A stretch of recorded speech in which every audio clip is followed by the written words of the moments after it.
Today, you might still encounter people who have never used the internet or a mobile phone, and some who can't read or write. It's rare, but it's a fact.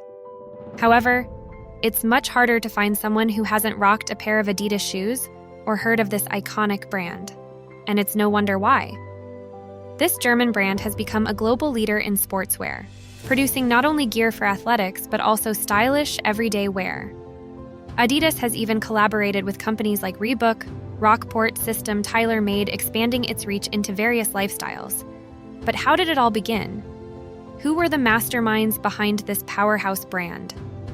Join me on a fascinating journey to uncover the origins of Adidas, its rise to fame, and how it became one of the most recognizable brands worldwide. Officially, Adidas was founded in 1949, but its story began long before that. Adi Dassler was born into a modest family on November 3, 1900, in Bavaria, Germany. His father was a cobbler and his mother worked as a laundress. With limited prospects, Adi began assisting his father from a young age and eventually became a cobbler himself.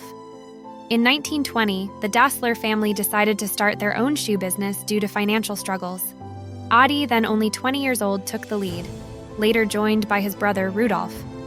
Fondly nicknamed Adi and Rudy, they established a small shoe factory that produced orthopedic footwear for athletes and household slippers. Their humble workshop was initially set up in a small space within their mother's laundry. Despite the demand for their specialized footwear, the business remained small-scale, operating alongside numerous other shoe workshops across Germany. In Berlin, American sprinter Jesse Owens stole the hearts of millions, clinching an impressive 4 gold medals and setting 5 world records. It was here that the iconic Dassler logo, a pair of stripes, made its debut. Following this historic event, many athletes at the Olympics chose the brand's boots for their performances, thanks to their innovative solutions. Who would have thought that simply adding spikes to the sole could catapult you to global fame? By the late 1930s, sales for the Dassler factory soared, surpassing 400,000 German marks or $100,000. In 1938, a second factory was opened, solidifying their position as industry leaders. Their factories churned out thousands of pairs of shoes daily, and sales skyrocketed at an incredible pace until the outbreak of World War II.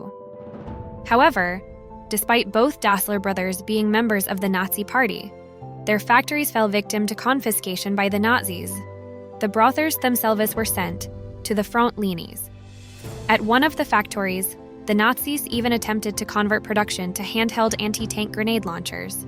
However, the factory equipment wasn't suitable for such production, leading to Adolf's return from the army within a year to produce training shoes for German soldiers. After the end of World War II, the Bavarian town where the Dassler brothers' 2 factories were located fell into the American occupation zone. Rudolf, the elder brother, was accused of belonging to elite Nazi forces and was sent to a prisoner of war camp. Adolf, also a member of the Nazi Party, managed to save his position and the business by sewing hockey skates for export to the USA as a form of contribution. As compensation for the skates, Dassler received surplus ammunition from the U.S. Army, including tents, old baseball gloves, and other items. The family business had to be rebuilt almost from scratch. In 1946, after the occupation, Rudolf returned to the family business, and the brothers resumed shoe production. However, considering the post-war situation in Germany, shortages of raw materials, international market issues, and to some extent isolation, they made a controversial yet necessary decision. They began producing shoes from surplus military supplies. For instance, they used old military vehicle tires to make shoe soles. This approach, while unconventional, was the only viable solution given the circumstances. However, differing ideologies and visions for the company's future increasingly led to conflict between the 2 brothers. Their joint work could no longer continue as before, prompting them to divide all assets. Shortly after their father's death, the brothers parted ways. Rudolf took the new factory, while Adolf retained the old one. They agreed never to use the name or symbolism of the family business. Rudolf named his firm Ruda, derived from his name, but within a few months, it transformed into Puma.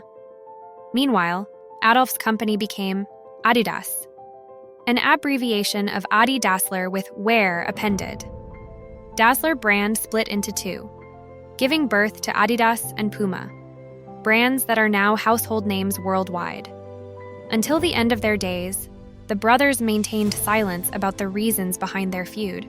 What's even more surprising is that after the collapse of the family business, the brothers never spoke to each other again until their deaths. Instead, Adidas and Puma became fierce competitors. Adolf's company quickly gained popularity, with its high quality and innovations propelling Adidas to become one of the leading sportswear brands. On August 18, 1949, Adolf took the two stripes from the Dassler emblem, added a third, and patented the resulting symbol as Adidas. From 1952, the company began producing a variety of products under the Adidas brand. While footwear remained the main focus, they ventured into other items like sports bags. Seeking to diversify further, Adolf partnered with a textile factory, who took charge of clothing production. The factory received an order for 1,000 tracksuits, adorned with 3 stripes along the sleeves. The merchandise sold like hotcakes, and the partnership flourished to the point where the factory dedicated solely to Adidas. At the 1954 FIFA World Cup in Bern, the German national football team, outfitted in Adidas boots, secured their first ever World Cup championship. Another innovation by Adidas, removable studs on their boots, contributed to this victory. Following this triumph, Adidas boot sales soared from 800 to 2,000 pairs per day.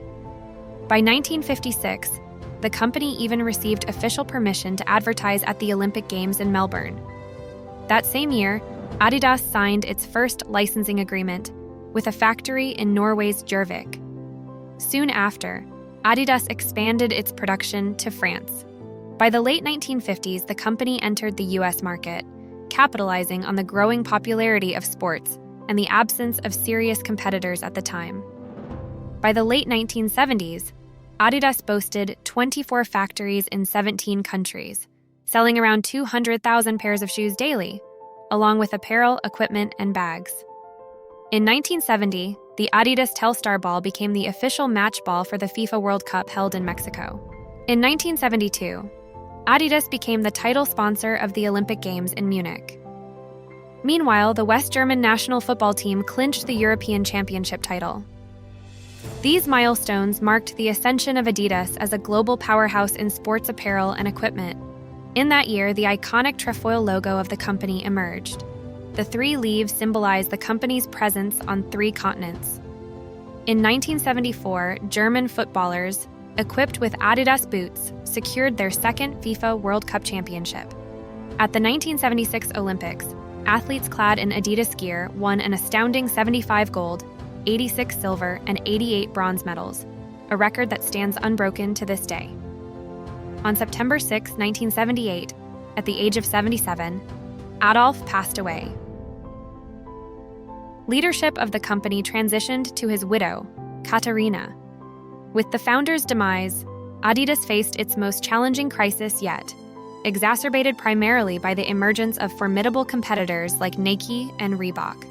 In the 1980s, aggressive advertising campaigns began in North America, intensifying competition in the market. Struggling to keep afloat in 1989, the remaining heirs sold the company for just 440 million German marks to French entrepreneur Bernard Tapie, then owner of the French football club Olympique de Marseille. He retained only 20% of the company's shares. At that time, Adidas teetered on the brink of catastrophe. Interest in the brand waned rapidly, and Nike and Reebok dominated the sports company arena. However, the new owner failed to improve the company's situation. In 1993, he sold it off, and shortly afterward, he declared bankruptcy. The company then passed into the hands of a group of French investors, with Robert Louis Dreyfus appointed as the head of Adidas. Under his leadership, the company underwent significant reorganization. The marketing budget was substantially increased, and production began to be outsourced to Indonesia, China, and Thailand. In 1997, Adidas acquired the French firm Salomon. a leading manufacturer of winter sports goods. Until 2005, the conglomerate was known as Adidas Salomon. This strategic move propelled Adidas to become the second-largest global sports goods manufacturer after Nike, boosting sales by 1.5 times, especially in the USA. To mark the company's 50th anniversary in 1999, construction began on a new headquarters, and branches were opened in Japan, Turkey, and the Netherlands. In 2001, Adidas began forming its own retail network, with the first 2 Adidas Originals stores opening in Berlin and Tokyo. By 2002, the company's brand was gaining more popularity each year. In 2005, Adidas sold Salomon Sport, using the proceeds to make a significant acquisition. In August 2005, Adidas purchased 100% of its competitor Reebok International Ltd. For a whopping $3.8 billion. This acquisition allowed Adidas to increase its share of the crucial American sports goods market to 20%, closing in on market leader Nike, which controls 35% of the market today. In 2018 alone, Adidas produced a staggering 409 million pairs of shoes, with 11% of them originating from its largest factories in Vietnam. Footwear sales account for 58% of the company's total sales. The products are marketed under 2 main brands, Adidas and Reebok, with a sales volume split of 90% Adidas to 10% Reebok. By the end of 2018, Adidas employed 57,000 individuals, and the company's average annual turnover stood at $24 billion. Its net profit amounted to nearly $2 billion annually. These figures underscore Adidas's significant presence and success in the global sports goods market. Adolf Dassler always prioritized his relentless passion for sports over commercial success. He was an extremely active individual. Even at 75, he played tennis and swam regularly. One of his hobbies was designing footwear, and many inventions, particularly football boots with interchangeable studs, were credited to him personally. He remained involved in the business until his passing, indicating his dedication to his craft. The path to success was indeed arduous and lengthy for him, but his unwavering commitment to his love for sports paved the way for Adidas's enduring legacy. Hey friends, what's your personal favorite sports apparel brand and why? Don't forget to share your thoughts in the comments below. And while you're at it, make sure to subscribe to the channel for plenty more exciting videos coming your way.